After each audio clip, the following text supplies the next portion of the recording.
दोस्तों आज हम देखेंगे एक्सेल में कि हम क्या क्या चीज़ें कैसे बहुत ही इजी वे में कर सकते हैं। सबसे सिंपल और इजी तरीका एक्सेल चलाने का है कि आप बिल्कुल वैसे ही यूज़ कीजिए जैसे आप नॉर्मल कंप्यूटर सिस्टम इस्तेमाल कर रहे हैं। सपोज़ ये एक सेल है, ये जो एक एक ब्लॉक है ये एक सेल है। सपोज़ ये ये everywhere is just a cell. हम इसमें कोई भी डेटा एंटर करते हैं, सपोज़ वो न्यूमरिक है, इसको ऐसे एंटर किया और जैसे ही आप एंटर बटन प्रेस करेंगे वो उसका उसका कंट्रोल नीचे नीचे आ जाएगा। मैंने एक डेटा बनाया हुआ है, पहले से बनाया ताकि हमारा टाइम थोड़ा कम हो। ये सपोज एक डेटा है किसी भी एक शॉप का या किसी भी एक कंपनी के लिए। मैंने बहुत बहुत छोटा डेटा लिया है ताकि हम ज़्यादा इजीली से समझ पाएँ।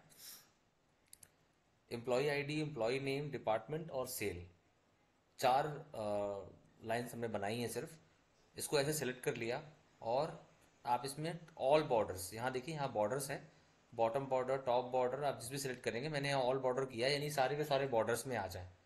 इसके बाद हमने वन पे टिक किया और ऊपर वाले हेडिंग को बोल्ड कर लिया। कंट्रोल बी से आप इसे बोल्ड कर सकते हैं।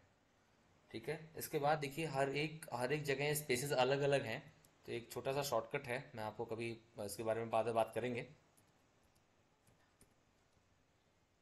ठीक है, अब सपोज इस डेटा से हमें कोई ऐसी चीज़ें निकालनी है। मैंने एक एग्जांपल दे दिया कि ये पैकिंग डिपार्टमेंट में कितने लोग हैं और उनकी कितनी कितनी cell I.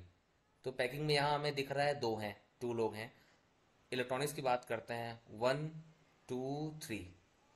Are and D में वन एंड टू। अब ऐसे तो हमें पता नहीं चल रहा है कि कितने एम्प्लॉयज़ हैं, किसी कितनी सेल है, क्या हो रहा है क्या नहीं हो रहा है। 8-10 डेटा हो या 20, 25, 50, 100 भी हो तो उसको कैलकुलेट करना ईजी है। बट जैसे ही हम इस फिगर को 1000, 2000 या 5000 या उससे एबव जाते हैं, इसको मैनुअल बेसिस पे कैलकुलेट करना पॉसिबल नहीं है, या पॉसिबल है भी तो फिजिबल नहीं है। तो इसके लिए हमारे पास एक एक्सेल में टूल दिया गया है जिसे हम बोलते हैं पाइवोट टेबल।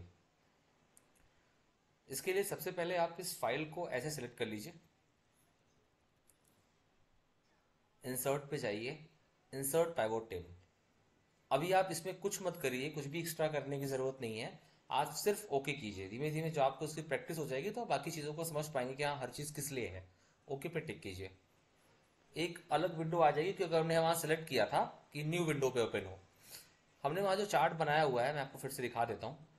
देखिए ये एम्प्लॉय आईडी वाली टेबल है, लाइन है, एम्प्लॉय आईडी की रो ये है।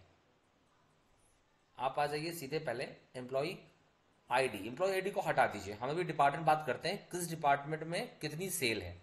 तो हमने डिपार्टमेंट को सिलेक्ट कर लिया, जितने भी डिपार्टमेंट वहां पे थे वो दिख गए सारे। सेल को ऐसे यहाँ पे टिक कीजिए और इसको यहाँ नीचे लेकर लेकर के आ जाइए। अब ये हमें दिख रहा है कि सपोज इलेक्ट्रॉनिक्स का 1,27,554 रुपीज़ की सेल है, मैन्युफैक्चरिंग की 94,522, सो ऑन, हर किसी का अलग अलग है। ठीक है, अभी तो हम इसकी बात कर रहे थे। अब अगर हमें बात करना हो कि यार कौन कौन से एम्प्लॉई किस किस डिपार्टमेंट में हैं, उसके हिसाब से उनकी सेल बताइए। तो आप ये लीजिए एम्प्लॉई और डिपार्टमेंट भी सिलेक्ट कर लीजिए। ठीक है, तो ये तो वही वाली फिगर हो गई जो हमने पीछे देखा है। इसको आप थोड़ा सा और अगर आप इसे समराइज करना चाहते हैं तो पहले आप इसमें डिपार्टमेंट ले लीजिए, उसके बाद आप एम्प्लॉय ले लीजिए। तो आपको हर एक डिपार्टमेंट में कौन कौन से एम्प्लॉय हैं और किस एम्प्लॉय ने कितना सेल किया। सपोज इलेक्ट्रॉनिक्स लिया तो 120 जो सब टोटल हमारा आया था उतना है। आदिल ने इतना, राजेश ने इतना और शशि ने इतना सेल किया। हर किसी का अलग अलग फिगर है। अब मैं एक चीज़ और हटा रहा हूँ, सपोज यहाँ से मैंने एम्प्लॉय नेम हटा दिया। ठीक है, अभी अब क्या आ रहा है हमारे पास, इलेक्ट्रॉनिक्स है, मैन्युफैक्चरिंग है और पैकेजिंग है। Packing, R and D and sales. अब अगर हमें सेल में वैल्यू नहीं देखनी है, हमें काउंटिंग देखनी है कि कितने कितनी काउंटिंग रही है। क्योंकि है क्या, कई बार ऐसा होता है कि कुछ लोग प्रेजेंट होते हैं बट उनकी सेल बहुत कम होती है। हम तो यहाँ ओवरऑल फिगर उठा रहे हैं तो हमें पता नहीं चलता। तो हम इसलिए काउंटिंग देखते हैं कि how many number of people और कितनी इंट्रीज है सिस्टम में। तो आप इसको सिस्टम से चेंज कर सकते हो। यहाँ पे इस पर टिक करो, राइट क्लिक करो ऐसे, वैल्यू फील्ड सेटिंग्स, और इसको आप काउंट पे टिक कर दो। काउंट पे टिक करोगे तो कौन सा डिपार्टमेंट कितनी बार रिपीट हुआ है। जैसे हमने बात की इलेक्ट्रॉनिक्स की, तो 3, manufacturing 3, packaging 2, R and D 2 और सेल्स में 2। तो टोटल काउंटिंग नजर आ रही है। अगर आप इसी को ऐसे चेंज कर लेंगे, यहाँ और भी ऑप्शंस हैं, आप अपने यूज के हिसाब से करते करते आपको समझ आ जाएगा कि हाँ मुझे क्या करना है। सम पे टिक करिए और ओके कर दीजिए, you will see this figure. ठीक है।